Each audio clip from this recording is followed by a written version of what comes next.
시편 115편입니다. 구약성경 886페이지 115편 1절에서부터 18절 한 절씩 교독하면서 보겠습니다.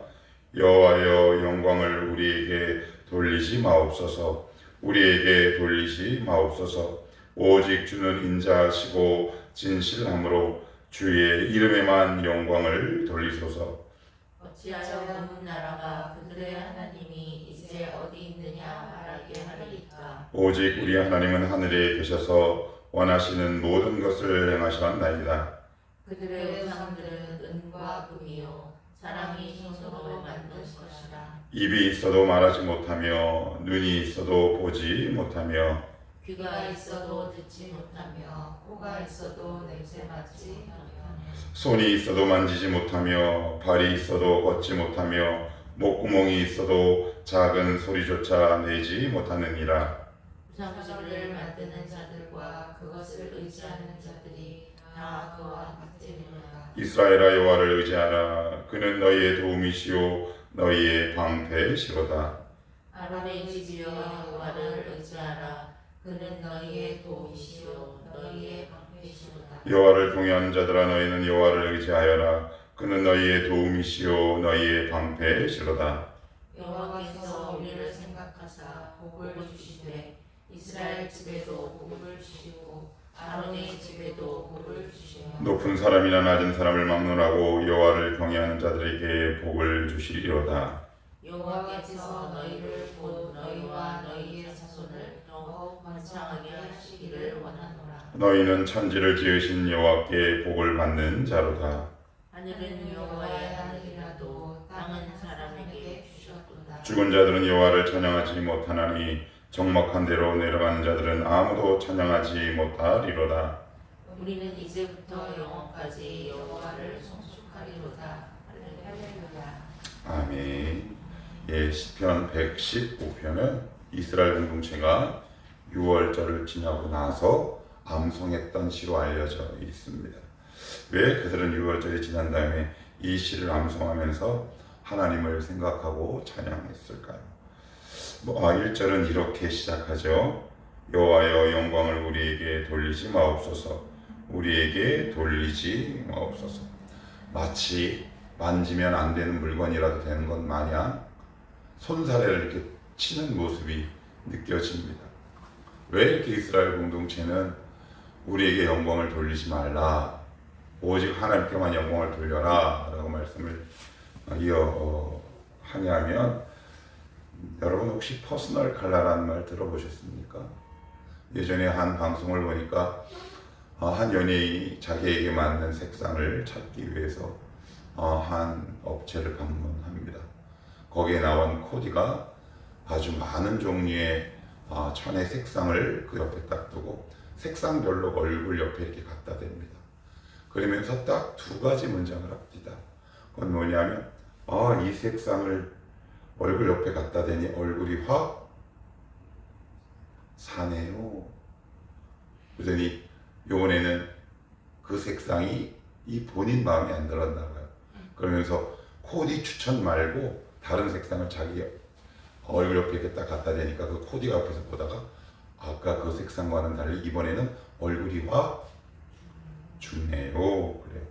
얼굴이 확 살고 죽습니다. 우리에게 맞는 퍼스널 컬러는 영광이라는 컬러가 아닙니다. 컬러, 즉 영광이라는 이 단어, 영광이라는 이 색상과 컬러는 오직 주님 곁에만 갈 때 살 수 있는 색입니다. 그 영광이라는 단어가 우리에게 오면 우리의 몸은 죽습니다. 예를 들어 보겠습니다. 사도행전 12장에 보시면 헤롯 왕이 대중을 상대로 연설을 딱 마칩니다. 굉장히 우렁찬 목소리로 멋지게 연설을 했던 모양입니다.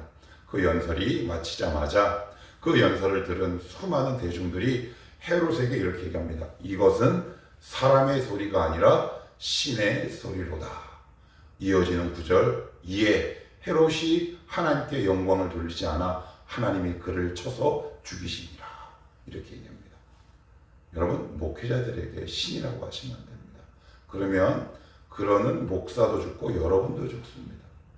한국 교회가 참 안타깝고 어려운 시절을 맞이하는 이유 가운데 하나는 목사를 신으로 생각하기 때문에 그렇죠. 오, 신의 목소리 굉장히 위험합니다. 물론 뭐 무시하라는 이야기는 아닙니다. 하나님이 목회자를 통해서 주시는 말씀을 경청하고 그에게 주신 권위를 존중하고 인정해야 하지요.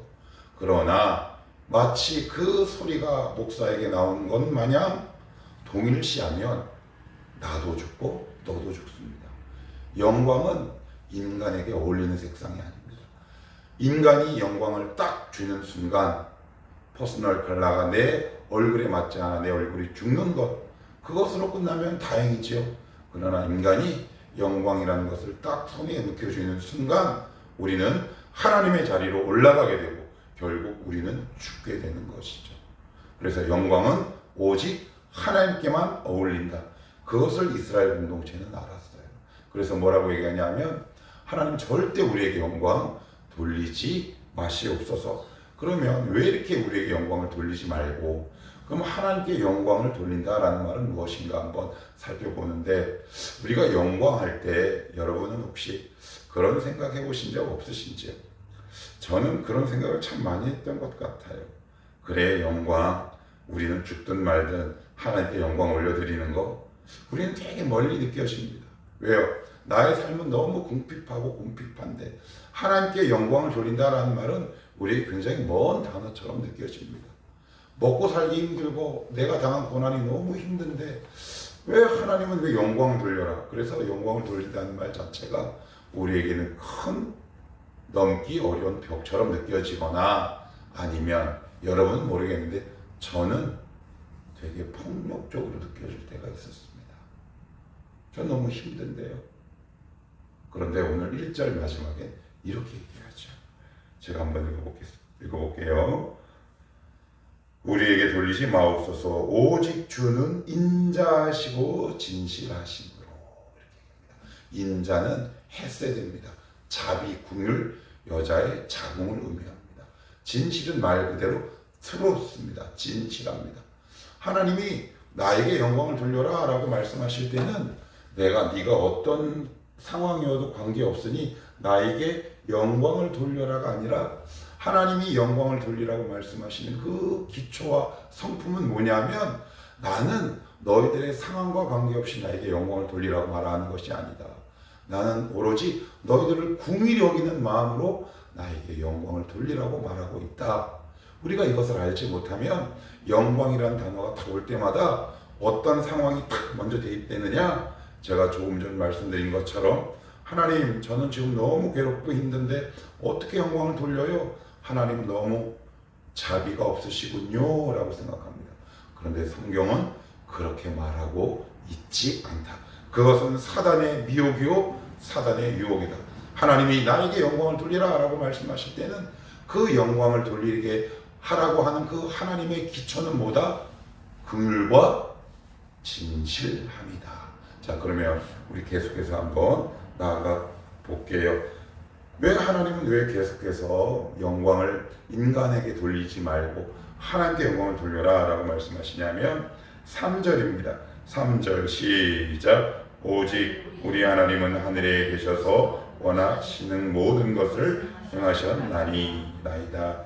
여기 보시면 두 가지 의미로 나눌 수 있는데 하나님은 어디에 계신답니까? 하늘, 우리는 땅.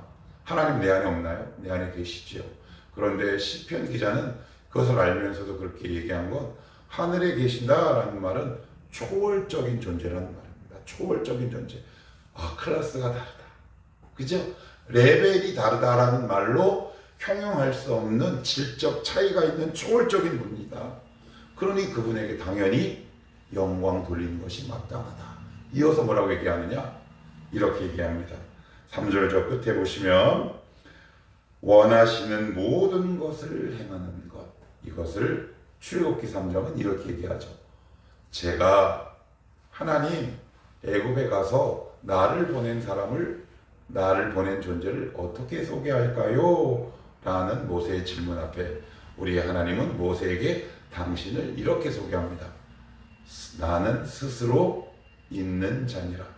그것을 있는 그대로 직역하면 나는 내가 원하는 것대로 할 수 있고 원하는 시간에 존재할 수 있고 원하는 공간에 있을 수 있고 나는 모든 것을 할 수 있는 존재다.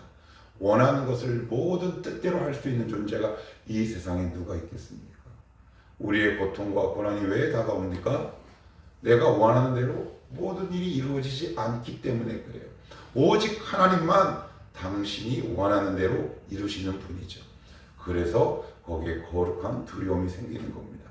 그래서 하나님께 영광을 올려드린다라고 성경은 말하고 있어요. 자, 그러면 더 계속 가볼게요. 하나님께 영광을 올려드리는 건 과연 어떻게 하는 걸까? 되게 막연합니다. 우리는 보통 이렇게 얘기하죠. 청룡상, 여우조연상을 수상하거나 아니면 나무주연상을 수상하면 이 모든 것을 하나님께 영광을 돌립니다. 물론 그것도 맞죠. 그러나 그건 굉장히 일부분입니다. 아주 작고 작은 부분입니다. 성경은 전혀 다르게 이야기합니다. 그게 바로 9절부터 11절까지 얘기합니다. 9절부터 11절까지 어떤 단어가 반복되나요? 의지하라, 의지하라, 의지하라 이렇게 합니다. 하나님께 영광을 돌리는 첫 번째, 하나님을 의지하는 것. 무슨 말입니까? 하나님과 바른 관계를 맺는 것이 하나님께 영광을 올려드리는 첫 번째 스텝이다라고 얘기합니다. 우리 주님께서 제자들을 이끌고 쭉 길을 가실 때 제자들이 요한복음 6장에서 우리 주님께 이런 질문을 던지죠. 제가 어떻게 하여야 주님의 일을 하겠습니까? 라고 얘기하니까 우리 주님이 제자들의 예상과 전혀 다른 답을 합니다. 어떤 답을 하냐면 나를 믿는 것이 하나님의 일을 하는 것이다. 영광, 우리가 이런 단어를 떠오를 때 어떻게 얘기하냐면 어떤 일의 성취나 어떤 일을 하는 것을 영광이라고 생각해요. 그러나 성경은 전혀 다르다. 무엇이다? 바른 관계를 맺는 것이 하나님께 영광을 올려드리는 첫 번째 단계다. 꼭 기억하셔야 합니다. 이것을 놓쳐버리면 우리는 일과 업적과 결과에 매몰되기 시작합니다. 한국교회는 목회자들을 소개할 때 늘 이렇게 얘기합니다. 그의 명함 뒤에 빽빽하게 적혀진 이력, 누구누구 뭐 어디 회원 뭐 쭉 합니다. 그것이 하나님께 영광을 올려드리는 것이 결코 아니라 어떤 것이다? 주님과 바른 관계를 맺는 것이 하나님께 영광을 올려드리는 첫 번째 단계. 꼭 기억하셔야 합니다. 일이 아닙니다. 업적이 아닙니다. 자, 그러면 영광을 올려드리는 것 첫 번째 뭐라 그랬습니까? 바른 관계를 맺는 것. 그럼 두 번째는 의지하라는 말이 3번 반복합니다. 무슨 말일까요? 반복해서 의지하는 거지. 반복해서 의지하는 겁니다. 그러면 우리가 여기서 고민이 있습니다. 어떤 고민이 생길까요? 예, 우리의 현실입니다. 저와 여러분들에게도 매일 일어날 수 있는 말입니다. 의지했어요. 우리식으로 말을 풀어보면 기도 열심히 했는데 안 되네. 여러분 의지하고 싶은 마음이 생깁니까? 전혀 안 생깁니다. 안 생깁니다. 하나님 압니다. 의지하고 싶습니다. 그런데 기도하는데도 안 되는걸요. 어떻게 의지할 마음이 생기겠습니까? 하나님이라면, 하나님이 저라면 의지할 마음 생기겠습니까? 라고 여러분 그렇게 외치고 싶지 않으십니까? 저는 참 좀 거짓말 못해서 한 5만 번은 그렇게 한 것 같습니다. 그런데 의지하다 보면 실패도 있죠. 내 뜻대로 되지 않죠. 그래서 의지한다라는 건 두 번째, 결과를 수용하는 것까지 포함하는 겁니다. 이게 중요합니다. 예를 들어 봅시다.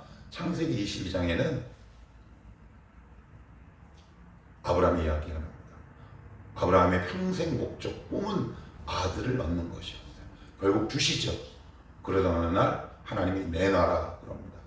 배를 갈라서 번제로 드려라 라고 얘기하는 겁니다. 근데 아브라함이 드리죠. 왜 드릴까요?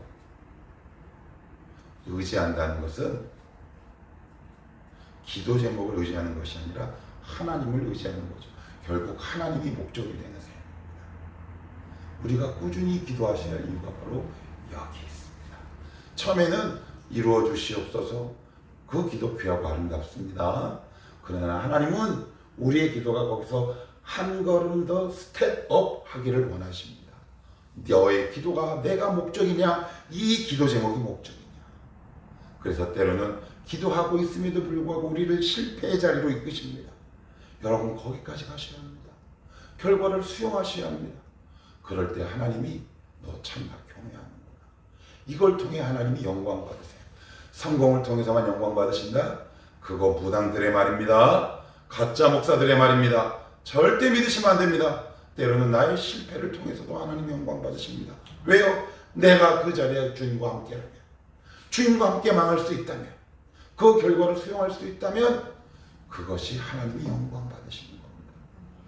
그래서 우리는 최면에 걸려 있습니다. 그래서 마치 성공한 사람들만 교회에 불러다가 간증 세웁니다. 얼마나 위험한지 모릅니다. 그 간증을 듣는 저에게 들었던 소회는 뭐였냐? 나는 저와 다른데. 이상하게 설교를 들으면, 그 간증을 들으면 희망이 생기는 것이 아니라 왜 좌절감이 깊어질까요? 그들은 실패를 이야기하지 않습니다. 그러나 성경은 의지한다라는 것, 하나님께 영광을 돌린다라는 것은 열심히 주님을 따르고 믿고 신뢰하고 기도했음에도 불구하고 일어난 결과가 나의 뜻대로 되지 않았던 그 경우조차 내가 꼭 안고 가는 겁니다. 그럴 때 하나님이 일으키십니다. 이게 은혜의 역설입니다. 주님과 함께 죽어본 경험이 없는 사람이 어떻게 부활할 수 있겠습니까? 지금 여러분들이 열심히 기도하고 있음에도 불구하고 모든 상황이 저 바닥을 치고 있습니까? 기대하셔도 좋습니다. 부활할 순서만 남은 줄 믿습니다. 거기까지 가셔야 합니다. 근데 사람들은 거기 안 가죠. 하나님, 기도했는데 왜 결과가 이것뿐입니까? 저 주님 더 이상 기도 안 할래요. 거의 99% 이상들이 그 자리에서 더 깊이 들어가지 않습니다. 그래서 기도하고 있음에도 불구하고 내 결과가 내 기대대로 되지 않았을 때 그 자리까지 갈 수 있는 건 대단한 은혜와 축복입니다. 얼마나 놀라운 은혜와 축복인지 모릅니다. 거기서 우리는 다시 부활하죠. 그래서 하나님이 이삭을 꿀꺽 삼키셨나요? 이삭을 죽인 건 누구를 죽인 겁니까? 자기를 죽인 거지. 그죠? 이삭을 죽인 건 하나님도 거기서 죽인 겁니다. 그 자리를 가야 나를 알고 하나님을 합니다. 그래야 우리는 진짜 부활할 수 있습니다. 하나님이 기뻐하시는 경외하는 자의 자리까지 우리가 갈 수 있습니다. 여러분, 주님을 반복해서 의지하십시오. 그럼에도 불구하고 원하는 결과가 내 앞에 오지 않는다 하더라도 그것을 수용하시고 하나님이 인도하시는 그 자리까지 반복해서 의지하십시오. 그러면 하나님이 반드시 일으키시는데, 그래 이쯤이면 일으키실 거야? 그건 주님의 몫이고 우리의 최종 목적은 어디다? 주님이다. 우리 기도 왜 하십니까? 주님이 목적이기 때문에 기도하는 겁니다. 주님을 사랑해서 기도하는 거죠.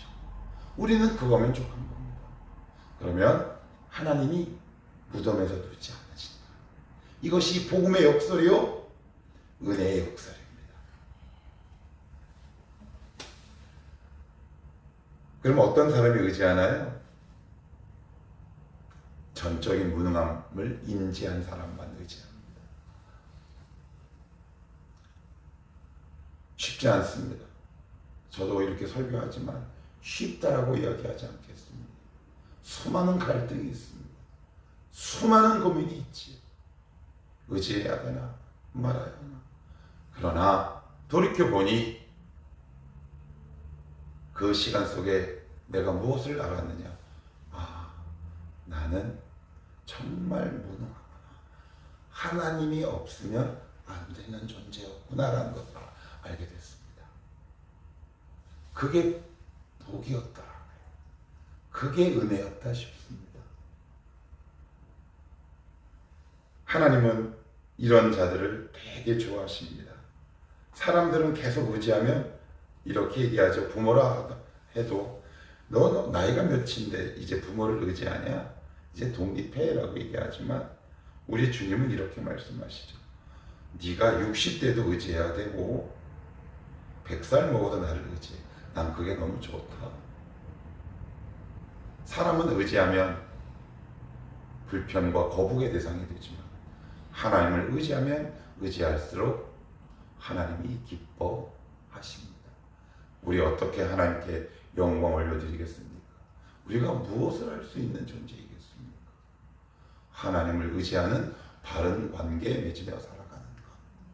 그 관계를 맺으며 살아갈 때 원하는 결과와 나의 기대대로 나의 기도 제목이 충족되지 않음에도 불구하고 주님 손 꼭 붙잡고 어디라도 갈 수 있는 그 믿음과 신실함이 결국 우리의 진짜 실력 아니겠습니까?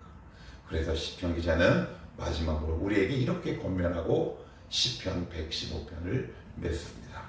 17, 18입니다. 시작. 죽은 자들은 여호와를 찬양하지 못하나니 적막한 데로 내려가는 자들은 아무도 찬양하지 못하리로다. 우리는 이제부터 영원까지 여호와를 송축하리로다. 할렐루야. 죽기 전에 어떤 일을 남기고 죽고 싶으십니까? 제 아내랑 요즘 같이 고민하며 기도하는 게 있습니다. 어떤 분을 향한 기도입니다. 여보, 그분이 돌아가시기 전에 하나님께 정말 깊이 감사하고 찬양하고 돌아가셨으면 좋겠다. 예수 믿은 지 참 오래되셨는데 아직까지 자기 뜻대로 되지 않은 그 삶의 욕구와 욕망이 너무 커서 제3자가 보는, 우리가 보는 그분의 삶을 보면 감사할 게 너무 많음에도 불구하고 날카로운 눈, 거친 말, 아직도 포기하지 못한 욕망이 들끓고 있는 그분의 모습을 보며 저와 제 아내는 이렇게 기도합니다. 하나님, 죽기 전에 진짜 감사가 터지게 하옵소서. 여러분, 인생이 70 건강하면 80입니다.